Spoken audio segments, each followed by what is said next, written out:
Hey everyone, welcome back to the series on how to do open source investigations from home. I'm Ben, this is part 4, and let's get started.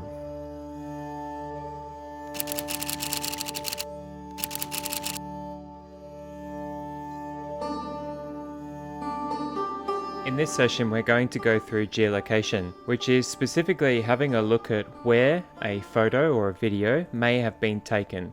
What we really want to do is find out where the person was when they were taking this photo, for example. And this example that we're going to finish by the end of this session is a challenge that was put up by John McAfee on his Twitter account. And what we're going to do is we're just going to use some of the clues in this photo to identify exactly where he was standing with his security team. And so we're going to look at things like this building in the background, and other specific clues available on his Twitter account to have a look at exactly where he was when this photo was taken of him. But before we go into looking at John McAfee, I wanted to go through one of the most basic tools in geolocation and location finding in general.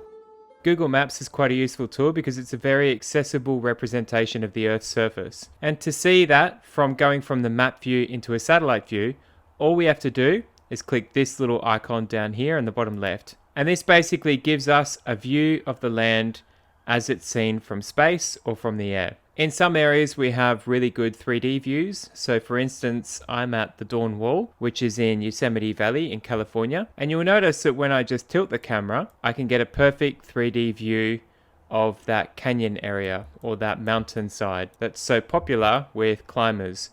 And you can see some of the attention that's gone into the detail around here. It's not only the mountain areas that have that, but also the cities. So if we take a look at the city of London, we'll notice that after it's finished rendering, the clarity of some of the buildings and the sides of the buildings and the shape of them that we have in this cityscape of London right here. This type of 3D textured view is available in a lot of built-up cities around the world. So do definitely go and check out your local city or any nearby built-up areas, and you might just be surprised that you can find this sort of 3D view as well. Now you're probably thinking already, this is very useful for geolocation, and that's one of the benefits of why we have Google Maps as that freely available tool, because we can visit anywhere on the Earth and see a picture of that place as to how it would look like to a bird flying over or to, figuratively, a satellite. Another benefit to Google Maps is this little icon down on the bottom right of the screen here, this little golden yellow person, which says Browse Street View Images. Now we can either drag that or we can just click on it. When we just click on it, it gives quite a few different details that we weren't usually able to see on the map. Those details are the blue lines and the blue dots. The blue lines are street view, or in some of these cases, footpath view, and the other ones are blue dots, which are the 360-degree photos. Let's click on one of those and have a look around in the middle of Trafalgar Square here. This is a 360-degree photo that's been taken of the area, whereas this one is the street view. And you'll notice that with the street view, we have different options available to us that we didn't have for the 360-degree photo. For example, we can walk down the street, and we can see different things, and we can also see some of the item markers that might be around, which are growing in popularity on Google Maps. You'll notice them more and more as you go into major and built-up shopping areas. It's important to remember that with Google Maps, it's also very multilingual. And this is a real benefit for us when we're searching in other languages as well. So you remember in one of the past sessions about the power of using the Google Translate plugin, sometimes some of these places might not be available in English, for example, such as this small place here. With that Google Translate tool, we can simply translate that. And we could use that, for example, in search results to see other things about that place as well. So that's quite useful in just having a look around specific areas that aren't in English for Google Maps when you're doing your research or investigations as well. So now that we know more about Google Maps and how it might help us as a tool to identify where someone was standing when they took a photo or a video, we can have a look at applying a few different methodologies to that tool and how to do that process as well. I'm going to start with this photo, which is a selfie of a person that I've blurred out for privacy reasons. And we're going to have a look and see if we can identify exactly where this person was standing when they took that selfie. So it might be easy to guess what major city in the world this person might be in, but how can we find exactly where he was standing, and how can we do the same sort of thing, for example, in Myanmar or Syria or some of the other case studies we're looking at? Well, here's a little checklist that I've created, and it's not the be all and end all, and there are a lot of different other checklists that you can use for imagery analysis or geolocation, but this is a simple checklist that I've started to use myself that really helps just to keep in mind what we're trying to do when we geolocate something. So of course, one of the first and most important ones is having a look at the context of the photo. If you remember back to some of the past sessions, we looked at doing an image reverse search, which gave us a whole nother country as to where that photo was, and a village name as well. In another session, we looked at the EXIF and metadata, which gave us exact GPS coordinates as to where that photo was taken. And that's why the context is so important. Whether it's an image reverse search, whether it's doing Google advanced searches to try and find that location, or whether it's just to have a double check of the EXIF data just in case if it's there, all of these bits of context help when it comes to geolocation. Then the next steps go into the idea of imagery analysis, which is having a look in the foreground. What can you see in the front of the photo for you to start typing in something on Google, for example, thinking about and critiquing and thinking, that's an interesting building. Maybe that might be a building in Eastern Europe or Western Europe. It might be a building in a hot area such as Australia. It might be a temple like in a Buddhist-based country or something like that. And then obviously having a look in the background. And the background is one of the easiest giveaways in most geolocation cases. Whether it be a big iconic building, for example this one over here or this one that you may have noticed already, or whether they be large mountains that have a specific shape that we can start looking for. All of these things are important, and that goes into the fourth one, which is map markings. So I mentioned the river already. What are these map markings? Is there a big mountain, for example, that you might not be able to recognize the shape, but you can definitely see whether it's a tall mountain, whether it might be a specific peak, whether the rivers are shaped a certain way, and things like that. And of course, there's always a little bit of trial and error, and the more you do this, the better you get. So in having a look at this photo, already we can point out some of these things. So for example, in the foreground, we have this railing, which goes a little bit around. And if we ignore the rest of the photo, and we already look at this, from this railing, we can tell he's at a specific height. It's quite high. It's curved, so it must be a round building or something like that. And the railing looks quite old. But then if we go just a little further back in the foreground, we can see this type of green park or grassy strip or something like that. With some of these unique building tops, we can see a river over here with a bridge going over it. We can see this very iconic building here. So most of you would have looked at this photo and maybe have seen this building already and said, okay, it must be in London. And you're right, it is in London. So let's go to London and check this place out. Okay, so we have our view of London in 3D, and we can start to have a look at some of these buildings that may have been appearing in the photo. So if we go back to our image, we've got this sort of big pointy pyramid building over here. So we can see that one here, and we can also see the little one on the right of it as well. We've got this one which has a large top and sort of goes inwards over here. And we have that Easter egg building over here as well. One thing that I like to do is to flip my map, locate those three that we saw. So we have this one over here, and then we have the egg over here, and work my way forwards, keeping an eye out for some of the things that I noticed around this area. So remember, we had this river as well with a bridge crossing over it. So we have the river over here. We have this place with the green on top and these two little towers in front of it.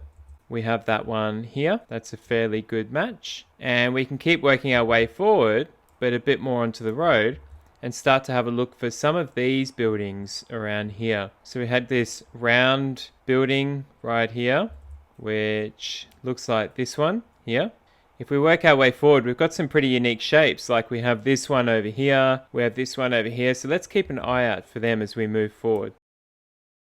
Okay, so I notice this round shape here, that appears to be that one there. And now we can look at this park. That's the match of the park. And now we know that this building must be just in front of that park. Okay, I think we have a fair idea of what building that was. It looks like this one, which is St. Paul's Cathedral. Remember how if we clicked on this person, we can get our 360-degree photos and our map view? So what I might start doing now is going through some of these 360-degree photos and seeing if perhaps we can identify one that might have been taken on top of St. Paul's Cathedral here. So we have one from this angle and we can see all the way around, and we can see that we might be on the wrong side, but we still have that exact view, don't we? So we can't see that tall triangular building, but we can definitely see some of these over here. And that matches up almost perfectly with what we have there. To be sure of that location, we can even click on St. Paul's Cathedral and start to view some of the photos that are available on Google Maps here, some of the embedded photos.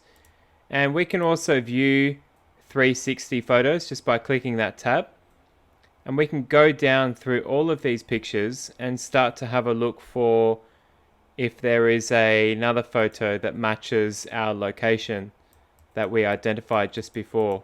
And so as we look around a little bit more, we can start to get some images that might even be closer to our exact location, just to be more sure.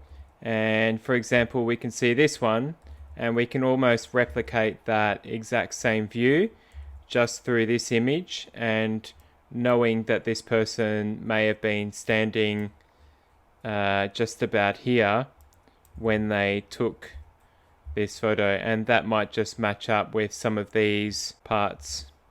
So now what we'll do is we'll go through one of the case studies that we've been focusing on for a while now, which is this image in Myanmar. Now, if you remember from one of the previous sessions, we looked at this image, and when we first received it, we actually received it from a person who told us it was in Nigeria. And it wasn't until we did an image reverse search that we started to see that this might actually be a village fire taken in Myanmar, in Burma, in the Rakhine state. And so after doing image reverse searches, we found that this village may actually be near a village called the Mrak, or the township of Mrak. And so what I've done is I've gone ahead and typed that in and start to have a look at Mrak and see if we can maybe find this village.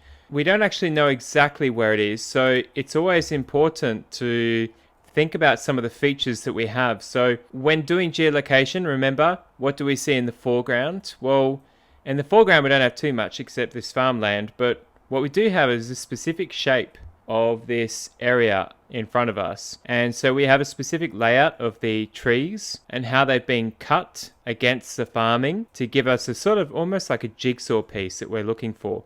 Another thing that we have in the foreground, which leads into the background, is this clear road or path that goes all the way along, and it's a straight road too. So it's not bent, it's not crooked, it's a completely straight line that seems to be going there. And it's cut off, or it's almost cut off by this row of trees up here. The other thing that we can notice very much in the background when scanning are these mountains. So we know that the village is on the left of a mountain range. We have lines of trees that cut off a road.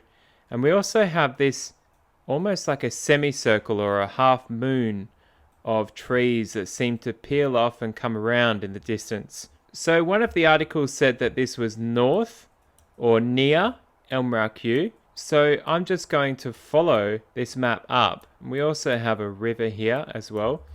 I don't really see a river in this photo, but I want to stay close to those mountains, that mountain range over here, just because I'm thinking if this village is on the left of these mountains, this might be the mountain range that we're actually looking for.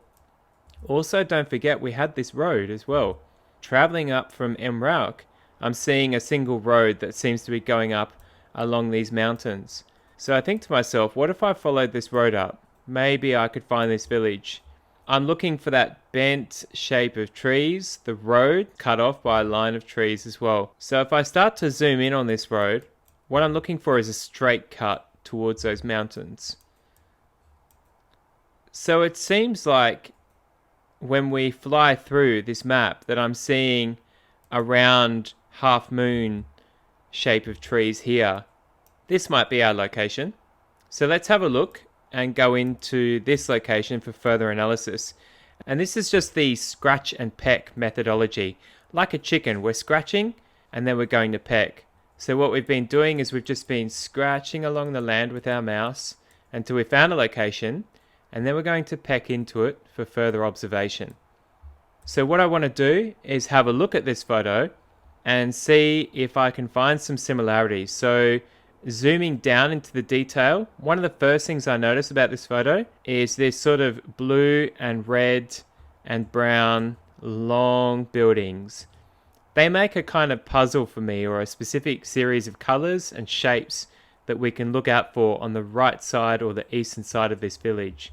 Can we see them? Yeah, we can. The brown one is there. It's even got the half tinted color on its roof right there. Right there. We have this blue one there. And then we have a type of red one here. And we have an empty land patch in between the blue and the brown one here. If we move a little bit more to the left, we have possibly two round fields or ovals or lakes or ponds. And we can see them there as well, where those houses are. And we can even start to see some of the houses that may have been burning, for example, or identify which houses would have been on fire. Those, and possibly this one here as well. Just to have a look a little bit more to see if the other things that we were looking for match up. So yeah, we definitely did have that road. What about this part in between these trees and these trees? Do we have this? Yeah, we do. So that was obviously like a little lake or water deposit as well, right there. And if we wanted to get even more granular, we could start to match up the agricultural lines. So for example, this path came down to this line, and we might have this line as well. So we could start to try and match some of those up, but those are seasonal. They may change as well. So we can't take those for set in concrete. We can't take those as fact. But some other things that we could look at is, for example, this road that comes out here and this one that comes out straight. Road comes out there, road goes up through there as well. So we can really start to match this photo with this satellite image and say with a high degree of certainty that this photo was taken from about back here. And so we've geolocated that. What we can do in the next steps, which will be in another video, is to really narrow down when this occurred using other satellite imagery as well. We'll go into that in another video. So as we promised, now we're going to look at John McAfee for geolocation as well. So just like what we did for Myanmar and we did for that person in London that was standing on St. Paul's Cathedral, we had a look at first the foreground and then the background and also the context. Don't forget that as well. Well, first of all, something that I always like to do is just save and download the image so that we can analyze it a little bit further. So when looking at this image, what can we see? So looking in the foreground at the front of the image, there's not really too much except we've got some pretty large guys right here, so I wouldn't want to get on the wrong side of them. Okay, let's move on to the background because obviously we can see John McAfee and a group of men. Let's have a look at the background and see if we can see anything else. So first thing, we've got these flowers. We have this building with like a flagpole or something up there. We have some interesting things that I like to notice on the right here. So I also like to sometimes draw conclusions as well and go with gut feelings and instincts. So for example, I see this truck and this is obviously a fuel station or service station. We can see the gas pumps here and the cars parked right next to it. These colors might be specific or unique to where this might be. So first thing is that I see this truck and I think to myself, well, this is quite an open area. There don't seem to be many buildings, so it's not a cramped city. It's not a close-up village or anything like that. There's quite a wide open space here. There's a fence around it. Seems like maybe some nature, or it might be flat. There might be water. There's trees in the background, so you never know what might be in there. But there's definitely no buildings around. but there is a truck here. I sometimes think, okay, well, in combined with the flowers, maybe this might be a roadside, like a main road or a highway or something like that, because trucks don't really go into small towns, and this might be a freight truck pulling into a service station. Again, that's an assumption. This is not a fact. So we also have this, and we have the petrol Bowsers. So he said he was on his way to London in this tweet. Yesterday on the way to London. He's at a service station as well. So my guess is he might be driving. So let's have a look a little bit further. So I'm going to guess this is a service station. If he's on his way to London, I'm guessing he's somewhere in Europe or somewhere close to London or the UK. So I'm guessing Europe. So what I might do is just have a look, for instance, at fuel station Europe. Okay, so what we're doing is we're just having a look at fuel stations in Europe to see if we can see any that might match the color of what we have with this one over here. So what we're looking for is something with blue petrol Bowsers or fuel Bowsers, and this red and white or light red or dark red and white roof or coloring or logo coloring. So having a look through here, there are a few. There's Benzina, but the Bowsers don't seem to be blue on that. There's a few others, but the one that I see with these sort of neon blue Bowsers is Esso Petroleum. Okay, that looks like a pretty good fit. It's got the blue petrol Bowsers. It's got the same sort of little wings or things that come out the side here. And it's got this same sort of coloring of the red and the white roofing as well. And we can see that red over here, which might be the actual store, and that just might be the cover for where you're putting your fuel in. Okay, so this is a little bit of intelligence or information that we now know about this photo. We can go back to our original tweet from John McAfee. We can now say he was yesterday on the way to London at an Esso Petroleum petrol station in Europe. Okay, great. So that's a little bit of information we have to start with there. What else can we do to get a little bit more context or intelligence or information about this photo? Maybe we can have a look on his timeline, on his Twitter timeline, and see if he's posting photos like this, maybe he's also posting other photos as well. So one photo, and this was posted on the 28th of January 2020. So one other photo that I found was this one, 26th of January 2020. It's 2 days earlier. He says, my security teams arrived to escort us to England. Okay, cool. So we know that he's going to be in London. This was 2 days after this one, and he's still going to England. And his security team has arrived. Great photo, cool. And these people look a little bit colder or a little bit more dressed up here with the security team. We have a little clue, and it's right here. We see the name of a hotel. It's called Hotel Schlicker, or that looks like an S, S-C-H-L-I-C-K-E-R. So what we could do is we could maybe put that into our Google Maps. Okay, let's do that now. So we're at London, but we want hotel. So this has automatically completed this for me. It's taken me to Munich, Hotel Schlicker in Munich. So let's have a quick look at Hotel Schlicker. Okay, so remember what we did from London. We can just go through the photos and we can start to see, maybe if we can see outside signs. So here's a sign for Hotel Schlicker. And if we have a look at even the sort of way the arrow is done, the wall lining here as well, like this part on the wall is just above there. It's sort of soft here and then it goes rough there. So that's a fairly good match for where they might have even been standing, which is just back here. Okay, so we need Hotel Schlicker. We guessed they were probably driving because it was my security teams arrived to escort us to England. And we noticed that in our other photo, here they are at a petrol station. They've got Red Bull. Okay, so we're getting a little bit more information about this because this image really confirms this image that they are definitely driving.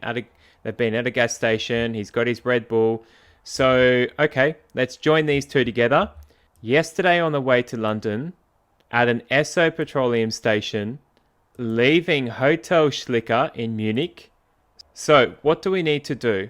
It's going to take a while, but we can go directions. Let's reverse that. We're going from Hotel Schlicker and he's going to buy me a beer in London. So we have a couple of different roads. My guess is that John McAfee's security team would have done the exact same thing I did just then. They would have put London into the Google directions and driven on the way that Google Maps would have calculated. I'm probably guessing they did that. Now, everything in open source takes time. So I'm going to fast forward a little bit here, as it did take me some time. So it looks like we do have a location here, a possible location. We have a Esso Petroleum. It's Esso Station. It looks like it's somewhere called Baden-Baden. It's right next to the highway here as well, which is quite interesting. And so we have this with long structure or building here. So let's just start to try and match some of this up and see if it fits. So here's our image. So first of all, I want to look at in the distance as well. I like to work my way backwards now. So background and then foreground. So the most obvious thing for me was this sort of red roof and this flagpole as well. So we have that here, the little red roof and this flagpole. And now that we have those two lining up, we can work our way backwards from exactly them. We have this roof that looks like that one there. We have this little roof up here with the building and the flowers. So that would be this one here. We have a car park in the background just behind this big gentleman. So that would be this one here. We can see the cars underneath filling up the petrol, so they would be there. And then we can go into this service station and start to see maybe if we can identify where they might have been standing. So for example, they were on, there's some brick here as well, near this gentleman's Red Bull can. They might have just been there.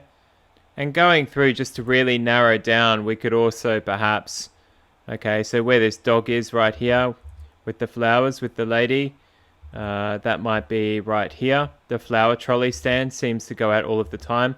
And there's a bin behind this gentleman over here, which is there. So I hope that gentleman puts his Red Bull can in there. And yeah, so I think we've got a fairly safe match to say when John McAfee took this photo, he was on his way to London from Hotel Schlicker in Munich. He was at a Esso Petroleum station in Baden-Baden.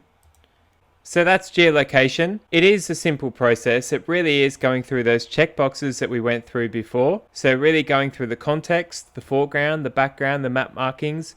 And as you can see, trial and error, because as we did with John McAfee's tweets, we went back a little bit to identify context. And context is one of the trickiest parts, whether it be for doing an image reverse search, having a look at historical posts, such as this one that was taken 2 days earlier that helped us geolocate this image. But that is geolocation in a nutshell. Thank you very much for listening. This has been geolocation, which is one of my favorite subjects.